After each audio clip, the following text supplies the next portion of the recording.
They thought she was lost. They thought she was confused.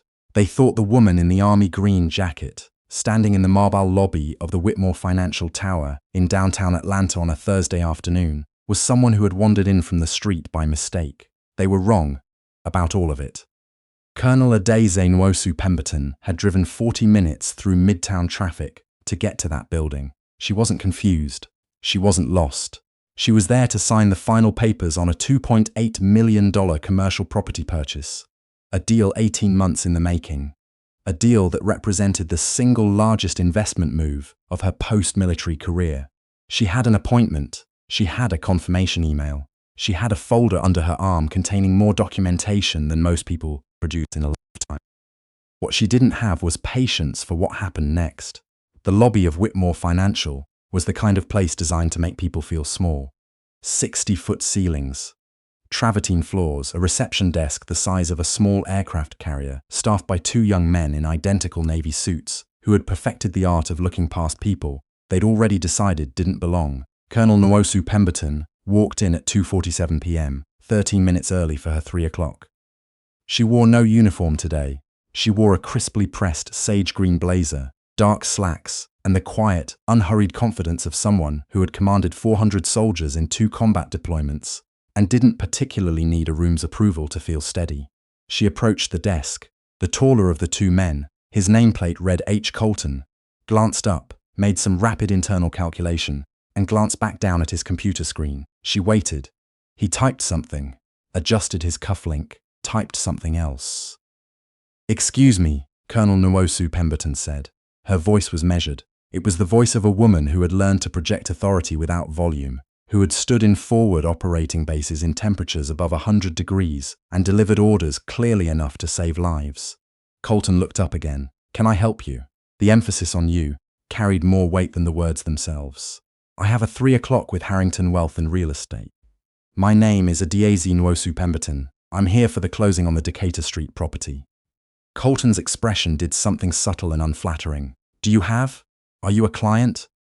"I'm the buyer," she said. "Yes." He tapped his keyboard with the deliberate slowness of someone performing efficiency rather than achieving it. "I don't see you in the system. My appointment was confirmed by email on Monday. I have it here." She opened her folder, slid a printed copy of the confirmation across the counter. Colton looked at the paper the way someone looks at a parking ticket.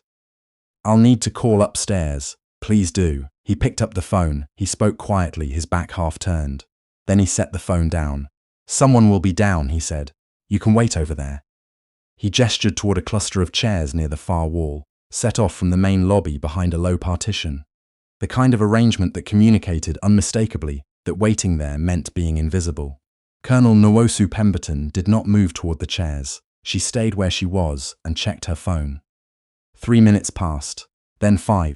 Then, at exactly 2:59 p.m., the elevator bank opened, and a man in his mid-40s crossed the lobby with the urgent stride of someone putting out a fire he himself had started. His name was Spencer Vale, senior associate at Harrington Wealth. He was pale, hurried, and wearing an expression that was trying to be professional and landing somewhere around flustered. "Mrs. Nwosu," he stopped. "I'm sorry, I may be mispronouncing." "Colonel Nwosu Pemberton," she said. Not sharply, just accurately. Vale blinked. Of course, Colonel. I'm Spencer Vale. I'm so sorry to keep you waiting. There was a mix-up with the conference room booking." He said this the way people say things that aren't quite true, but aren't quite lies either. "If you'll follow me." She followed him to the elevator. Colton watched her go. He said nothing. The 22nd floor smelled of money and climate control. Harrington Wealth occupied the entire floor. Glass offices, soft carpet the color of winter wheat, framed certificates on every wall. Vale led her past the reception area, past a row of offices with their doors partially closed, and into a conference room where the paperwork for the Decatur Street closing had been arranged on the table in neat stacks. There were 3 other people in the room already. A woman from the title company named Rosalind Trace, a notary named Mr. Park, and Colonel Nwosu Pemberton recognized him from the quarterly investor meeting she'd attended in February. Harrington Wealth's senior partner, Edmund Foss. Foss stood when she entered. He was 72, silver-haired, and had the bearing of a man who had spent 4 decades in a business where reading people was survival. He extended his hand. Colonel Nwosu Pemberton. It's an honor. She shook it. Thank you for arranging the space. We should have sent someone to meet you in the lobby, Foss said, and he looked at Vale when he said it. Vale found something interesting to examine on the far wall. The closing took 45 minutes. It was methodical, precise, largely unremarkable. A succession of signatures, notarizations, and initialed pages that collectively transfer ownership of a 12-unit mixed-use property on Decatur Street into the name of Nwosu Pemberton Family Holdings, LLC. Rosalind Trace slid the final page across the table. And this one, she said, is the last signature. Colonel Nwosu Pemberton signed it with the same unhurried certainty with which she did everything. Foss leaned forward. Can I ask, 23 years in the army, 2 combat tours, that's a remarkable transition. It's not so different, she said, capping her pen. In the army, you learn to see value where other people see risk. You learn to read terrain. Real estate is terrain. Foss smiled. I'd say you've read it very well. She gathered her copies and slid them into her folder. The same folder she had tried to show Colton in the lobby. Vale walked her back to the elevator. He was quieter now, carrying something uncomfortable. At the elevator, he said, Colonel, I want to apologize for the delay downstairs. The lobby staff, they should have, she agreed simply. The elevator arrived. Have a good afternoon, Mr. Vale. The doors closed. Downstairs in the lobby, Colton was still at the reception desk when she crossed the floor toward the exit. He didn't look up. She wasn't surprised. She pushed through the revolving door into the Atlanta heat, walked to her car, and set her folder on the passenger seat. She sat for a moment. She thought about the look on Colton's face when she'd stood her ground at the desk. She thought about the way Vale had said Miss before she corrected him. She thought about how many times in her life she'd been made to feel like she was in the wrong building. She started the car. She had 3 more properties on her acquisition list for the year. She had a board of directors meeting in 11 days. She had a daughter graduating from West Point in the spring. She had no time to be small. She pulled out of the parking deck and merged onto Peachtree Street. 2 days later, her phone rang. It was a number she didn't recognize with a 404 area code. Colonel Nwosu Pemberton, a woman's voice. Professional, slightly nervous. This is Margot Tillman. I'm the Director of Client Relations at Harrington Wealth. I'm calling because we received a complaint from the building management of Whitmore Financial Tower regarding an incident in the lobby on Thursday. And your name was referenced. Colonel Nwosu Pemberton set down her coffee. I'm listening. One of our clients, a Mr. Bernard Colton, Senior Facilities Coordinator for the building, filed an internal complaint alleging that a visitor was verbally aggressive with lobby staff. We are required to investigate any complaint that names a Harrington client. A beat of silence stretched across the line. Verbally aggressive, she repeated. That's the language used in the complaint, yes. Colonel Nwosu Pemberton walked to the window of her home office. Outside, her street was quiet. A neighbor walked a dog. A delivery truck idled at the curb. Mr. Tillman, she said. I presented my appointment confirmation at the front desk. I waited without complaint. I corrected the mispronunciation of my name once.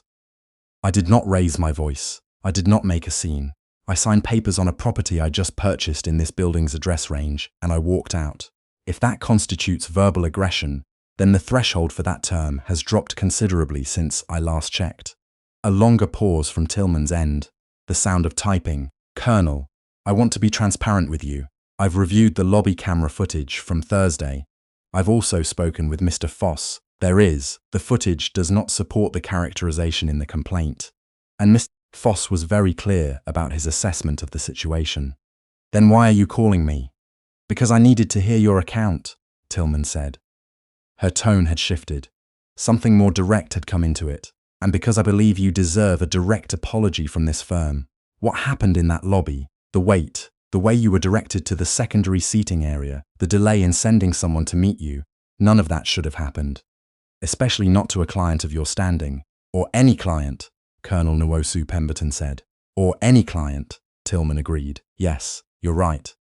They spoke for another 6 minutes. Tillman confirmed that the complaint filed by Colton had been dismissed and documented as unsubstantiated. She also confirmed that a formal letter of apology would arrive from Foss within 48 hours. When the call ended, Colonel Nwosu Pemberton refilled her coffee and sat back down at her desk. She had 7 emails to answer, a call with her investment advisor at 4, and a draft lease agreement to review before dinner.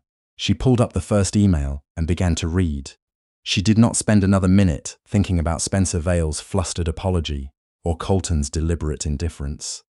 She had learned a long time ago that the people who tried to make you feel like you didn't belong were usually the ones with the least to show for themselves.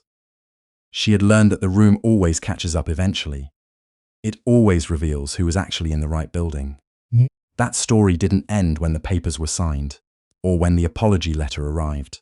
3 weeks after the closing, the Whitmore Financial Tower lost 2 major corporate tenants in a single month, both citing what internal memos described as unprofessional and inconsistent treatment of visitors. Foss quietly commissioned an independent audit of the building's reception protocols. Harrington Wealth terminated its preferred referral relationship with building management pending review. H. Colton was reassigned to a different post in a different building across town. Whether he understood why, no one said. Spencer Vale enrolled, quietly, in a professional development seminar on client communication. His supervisor recommended it. He didn't argue.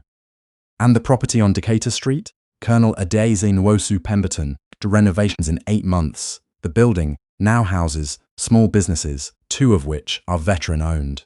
She held a ribbon cutting in November. Fossey attended. He brought flowers. She hung one photograph in the lobby of that building. Not of the property, not of the signing, not of the ribbon cutting. It was a photograph from 2009, taken somewhere she couldn't name publicly even now. She is in full uniform, desert dust on her boots, standing with her platoon. 23 soldiers, all of them looking at the camera, the way soldiers look at cameras when they know the mission isn't over yet. Below the photograph, on a small brass plaque, she put one line. The terrain always tells you what it is. You just have to know how to read it. Nobody who works in that building looks confused about who she is. Nobody makes her wait. Nobody points her toward the chairs by the partition. They know exactly who's in that building. Colonel Nwosu Pemberton knew it all along. There's something people forget when they look at someone and make a snap judgment. They forget that the story doesn't end with their assumptions. They forget that the woman they're dismissing might have given 23 years of her life to this country before they'd finished their first cup of coffee. They forget that the man they're directing toward the wrong chair might be the one whose signature is about to make their building relevant. They forget that the terrain has already decided. They just haven't read it yet. If Colonel Nwosu Pemberton's story hit different, if you felt that moment when the lobby footage said everything her words didn't need to, hit the like button. It helps more people hear stories like this one. Subscribe to Voices of Truth so you don't miss what comes next. And tell me in the comments, do you think Colton understood what he lost in that lobby? Or does that kind of blindness just never see itself? Drop it below. I read every single one.